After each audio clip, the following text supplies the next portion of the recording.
बिस्मिल्लाहिर्रहमानिर्रहीम। अस्सलाम वालेकुम नाज़रीन, आज हम बनाने जा रहे हैं स्ट्रीट स्टाइल चना चाट। बहुत ईजी है, बहुत ही मज़े की बनती है। इसके लिए हमने चने ले लिए उबले हुए 200 ग्राम।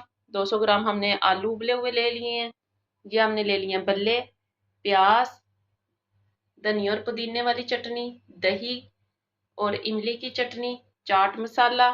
चले तो बनाना स्टार्ट करते हैं। सबसे पहले हम बाउल में ऐड करेंगे चने, आलू ऐड कर दें,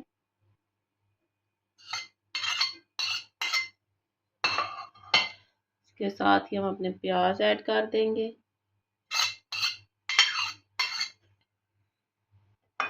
इसके साथ ही हमने बल्ले ऐड कर देने हैं इस तरह। सबसे पहले हम इसमें ऐड करेंगे दही,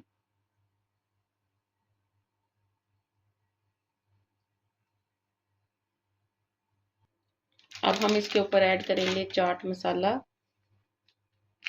ये ऐड कर दें। आप अपनी मर्ज़ी के हिसाब से कम या ज़्यादा मिर्चें ऐड कर सकते हैं।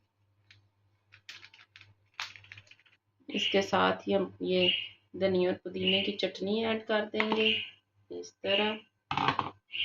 साथ ही हमने इमली की चटनी ऐड कर देनी है। ये भी आप अपनी मर्ज़ी के हिसाब से ऐड कर सकते हैं। ये देखिए नाज़रीन, हमने अपनी इमली की चटनी ऊपर डाल दी है। अब हमने इसके ऊपर थोड़ी सी सब्ज़ मिर्च ऐड कर दी है। अब हम इसके ऊपर थोड़ा सा धनिया ऐड कर देंगे गार्निश के लिए। ये ऑप्शनल है, आप इसे स्किप भी कर सकते हैं। ये देखिए नाज़रीन, हमने अपनी स्ट्रीट स्टाइल चाट कर ली है तैयार। ये बहुत ही मज़े की बनती है, आप भी इसे ज़रूर ट्राई करिएगा। अगर आपको मेरी वीडियो अच्छी लगे तो मेरे चैनल को लाइक और सब्सक्राइब ज़रूर कीजिएगा। शुक्रिया।